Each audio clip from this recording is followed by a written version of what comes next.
I'll see you guys in the dark.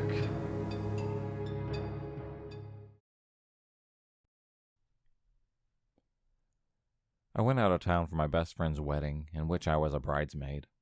I didn't take my boyfriend at the time, as per request of the bride. It is her day, and considering my boyfriend and I were on the outs at the time, definitely am not opposed to doing this. He's an ADD kid and didn't get his meds refilled before I left town for 4 days.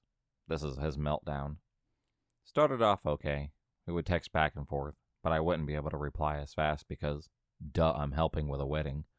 He overdosed on Valium and told me he was wandering about outside, then doesn't answer his phone for 6 hours, in which I'm panicking because I'm a 6-hour drive away from my home, and I don't know if he's wandered off in his fucked up state or not. I break down. My best friend's stepdad, an ex-cop, sits with me and lets me know some options on what I can do from far away. Eventually, I sent my apartment manager over to see if he had left the house or not. Apparently, he had fallen asleep because he took so many drugs. The actual day of the ceremony, he flips out again because I don't have time to talk to him at all. Tensions are high for the wedding party as we are pushing to get the ceremony on its way. I leave my phone in my bag while I help the bride and groom. Come back to no less than 10 voicemails and 30 plus text messages. Half of it incoherent. This continues the whole weekend. I stop responding. Come home to find my blinds torn, DVD player smashed, cooking oil spilled all over my kitchen floor that he made me clean up because apparently it was my fault he knocked it over while I wasn't even in town. And my entire nail polish collection, over 50 colors mind you, destroyed. I'm still finding cracked bottles. It's amazing how I haven't died from all those fumes. Red-colored Kool-Aid splashed everywhere, even inside kitchen drawers. I don't know how that even happened. He didn't apologize for any of it, though. His only words were, "You made me do it. If you hadn't ignored me, this would have never happened." We are no longer together, of course, but this is just one episode of many that he has had. This man will be 30 next month. I do pity his next girlfriend, and I definitely feel bad about what she's going to go through.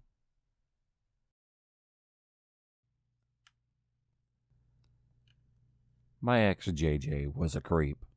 I was with him for 19 months. This happened around 2 months into the relationship, just as he was starting to get controlling, and it terrified me. It was 2 a.m., and I was in bed. I have super bad insomnia, so I was just listening to YouTube and scrolling through Reddit, not expecting to sleep for at least a couple of hours. And suddenly, I heard a tap on my window. I assumed that it was my cat, so I called her name because she always meows when she heard her name. It was silent, and then another tap. I turned my YouTube right down and called my cat again. I heard her meow in the bathroom and panicked. It wasn't her outside my window. Outside my window is the roof of an extension that was built. It slopes up to my window and can easily be climbed into via my neighbor's woodshed. At that point, I know there was someone out there, but I was too scared to go look. I sent JJ a message about it, but he was asleep. So it sent, but it didn't deliver. The tapping kept happening. Roughly every 20 seconds, so there would be a tap, and then silence. It continued for about 45 minutes while I lay in bed just listening. I felt like I was stuck in bed, like if I came out from under the quilt, then they would somehow get me.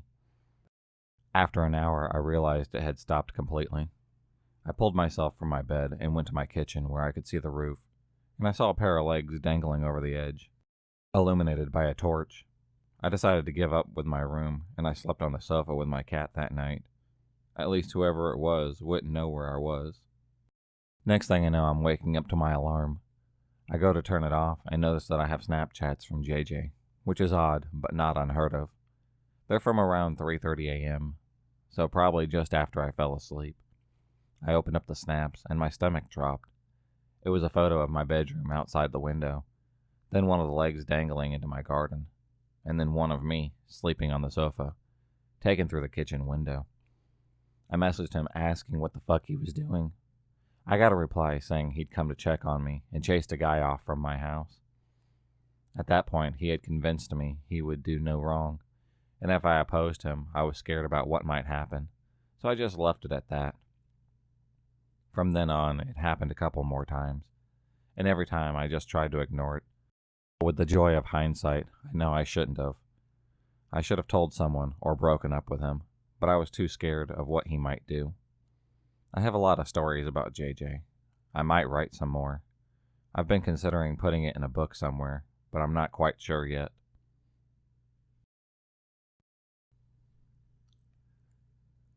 After doing online dating for a little while, I was so over exchanging endless text messages before actually making plans for a first date. Instead, if a dude seemed to be decent spelling and a job, I was down to meet up and decide in person if there was something there. Set up one such first date at the pub down the street from my house. In the hour leading up to the date, my phone would not stop buzzing. I'm driving to the subway station. My date wrote, 15 minutes later. I'm getting on the subway, 20 minutes later. I'm getting off the station, 2 minutes later. I'm walking up the street. Cool story, bro. Just fucking get here. And then he did, wearing gray sweatpants and a Bob Marley t-shirt. He sat down in a booth, and he immediately started talking about everything from his childhood to his job. I started ordering doubles, clear that this wasn't going to be a two-way conversation. I went into interview mode. He mentioned that he was an inventor at heart, and that one day he was going to be so successful that he would be in a photo with the U.S. President Barack Obama, pointing at his new bud and saying, "Yeah, this guy." "Okay, so what are some ideas that you have for inventions?" I asked. He proceeded to tell me about how he wanted to revolutionize the typical kitchen, constructing a wall with a variety of different size slots in it, each slot corresponding to a particular type of plate or bowl. Note, the related dishes had to be bought separately from the kitchen, but as he explained, that would be a one-time purchase. After eating on these dishes, the user would put it into the appropriate slot, where it would go into the wall, get washed, dried, and put away. And he called it the tea wash, because his name was Trevor. This is a dishwasher, but so much worse. When tea wash, as he now has become known to it, got up to go to the bathroom, I texted my friend to tell them the date was a dud. They agreed to meet me at the subway station, and when T came back, I informed him that I had to get going. "Well, this was fun. When can I see you again?"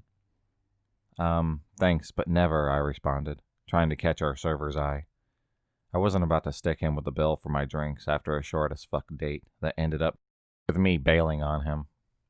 For some reason, even though we were basically the only ones in the bar, the server took her sweet time coming over to us, and as a result, I had to sit there, and at T's request, explain why I wasn't down for dating him. Fun fact, it turns out that he changed from his clothes at work into sweatpants, because I seemed like an easygoing chick. As soon as my debit payment went through, I waved goodbye and booked it out of the bar. It was only when I was recounting the story to my friends later that night that we realized that T was stoned the entire time. I can definitely put that down as one of the worst dates I've ever been on.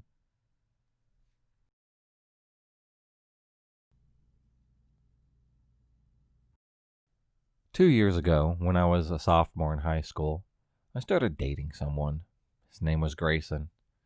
Our relationship was very explosive and toxic, but that is not what this story is primarily about. Grayson's dad always gave me the creeps. I believe in a way he was a pathological liar. Here's some background. Tim is really full of himself. He believes he's established his own businesses, thinks he's come up with innovative war tactics the government is using thanks to him. I also have reason to believe he was dishonorably discharged from the military. Grayson always told me that he left the Air Force to come home and be with his wife. He doesn't have his uniform. He doesn't have any paperwork regarding this. However, leaving because your wife misses you isn't a valid excuse in the military. At first, it seemed pretty innocent, such as giving me and my mom his cell phone number in case we needed to be in touch. Grayson was always bad about ignoring texts from his dad in school, so I'd find him, tell him his dad was waiting outside for him. But it kind of got weird. He would go out of his way to text me and my mom for non-Grayson-related matters. He would often invite me over when Grayson was not over to do things such as his laundry, or to bake cookies, or to even wait until he gets home to surprise him. My mom never let me, nor did I really want to go because I knew this was kind of weird. Every time Grayson and I were on the phone, his dad would start saying really mean things to him, yelling at him, calling him retarded, stupid, etc. It always made me uncomfortable because I'd come around and his dad would act very different. He started treating any time me and Grayson together like we were on play dates, kind of like we were children. He would often remark about me being his stepdaughter to strangers, and this man would talk. He would talk to anyone and everyone, regardless if they seemed up to the conversation, which made it really awkward for us, because Grayson would have his arm wrapped around me, or would be affectionate, and him saying that would make things awkward for us. I remember trying to tell Grayson several times that his dad really freaked me out, and my parents were not happy about his dad either. He didn't really understand this.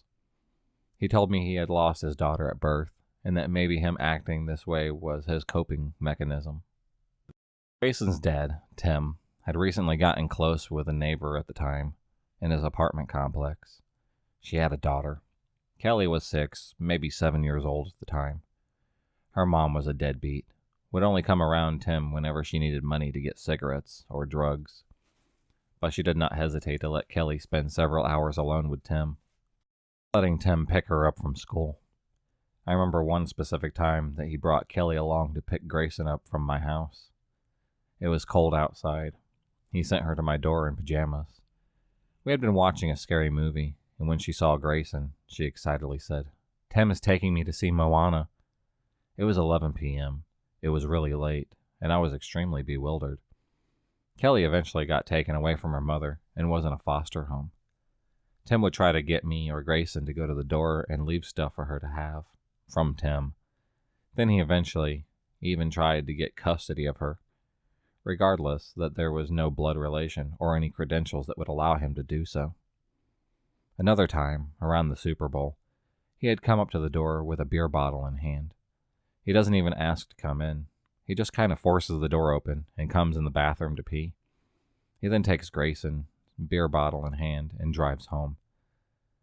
Here are a list of other things that I remember happening, but it's been over a few years, so there definitely is more, but I cannot recall every detail. One time, he texted my mom and inquired about me and Grayson. We had been arguing, and we had argued a lot. His dad then jokingly asked my mom, "Is she on her period?" I get it. It is a crude joke, and many guys joke about it. But imagine someone texting you and asking on your daughter's behalf. Another time, me and Grayson were giggling and making jokes in the back seat. I remember his dad always talking about me and Grayson getting married. I was a sophomore. He was a freshman. So we thought about it, yeah. But was it ideally going to happen? Not really. Grayson then said something along the lines of getting married. I don't think so. His dad then says, "Well, if you don't marry her, then I will." I was shocked that something like that would even be said. I was at this point very weirded out. He asked me to go out to Golden Corral with him and Grayson. I knew Grayson was at his mom's house, but for some reason, I thought he had already come home and was with his dad. I got into his dad's car. I was just in the car with him and 2 other older men. I started furiously texting him. I asked Grayson where he was and if he was actually going. He was asleep. He didn't even know his dad had come to get me. His mom was pissed off. She chewed his dad out on the phone while it was on the car speaker, and I was sitting behind his seat. She said he needed to stop with this weird behavior. We go inside the restaurant, and I'm quiet. I'm just waiting for Grayson to text me. I am upset and pretty confused. He finally comes in. He was mortified. I wanted so badly to just go home, but I didn't want to make a scene by leaving, so I just tolerated it. Last and final argument ensued. It was because Grayson started sexting girls. Grayson made it very clear he did not permit me to talk to other boys. I unadded every boy I had on social media. So this really, really distraught me. After everything our relationship went through, there were other signs that I ignored too, about how he'd surround himself with girls when I wasn't around, and how he'd touch on other girls in his gym class. But this was the final and last time I wanted to be walked all over. I snitched on him to his dad. I didn't explicitly say that Grayson had sexted girls. I didn't want him to be in legal trouble, but I did ask him to delete my number and told him I wouldn't come around anymore. His dad told me I was being unreasonable, and that his son was a gentleman, and that he raised his son well enough that his own son wouldn't cheat. It was a lot more drama than I needed. So at the end of it all, I blocked him on everything. Tim started trying to reach out to me through his Facebook account, through his business account. I often just blocked him and didn't tell my mom because I felt like it was old news. A few months ago, I reached out to Grayson. He had taken my virginity. I was embarrassed to tell him that I had an STI and that he needed to be checked. A week or two later, I get a letter in the mail.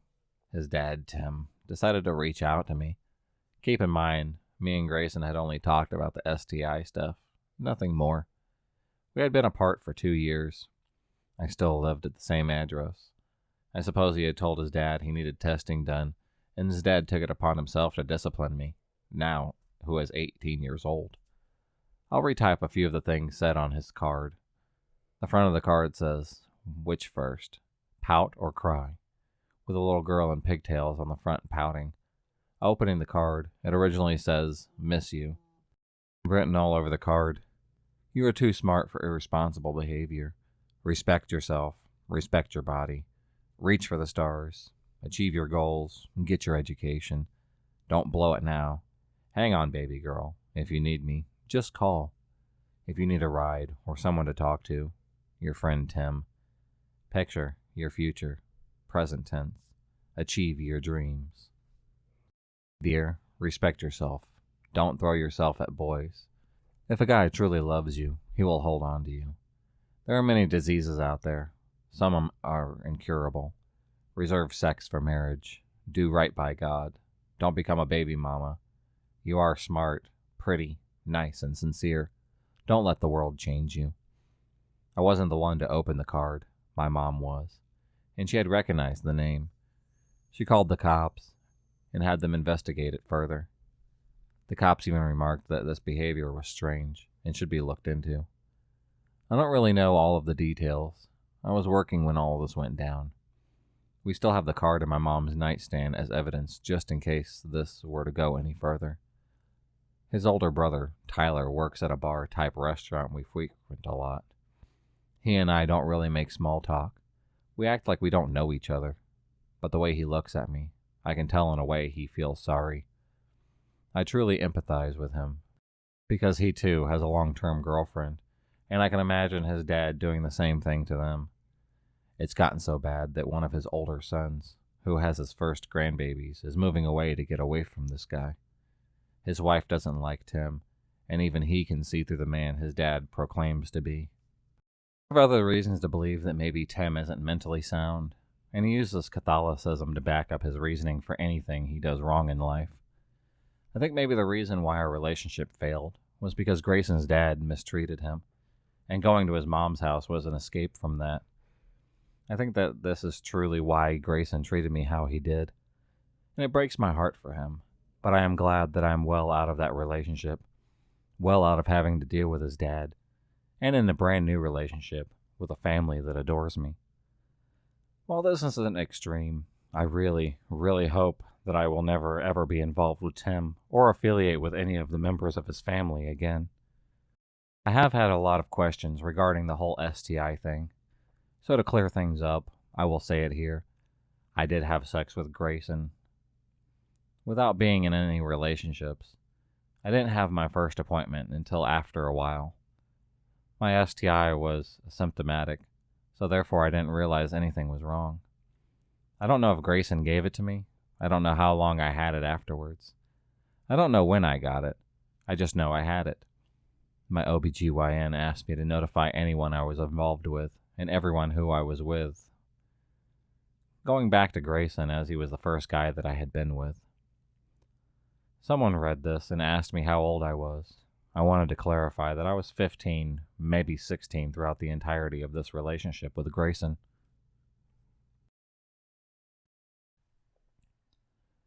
My foray into online dating wasn't exactly what I expected. Prior to this particularly horrendous date, I'd only met someone from Tinder once.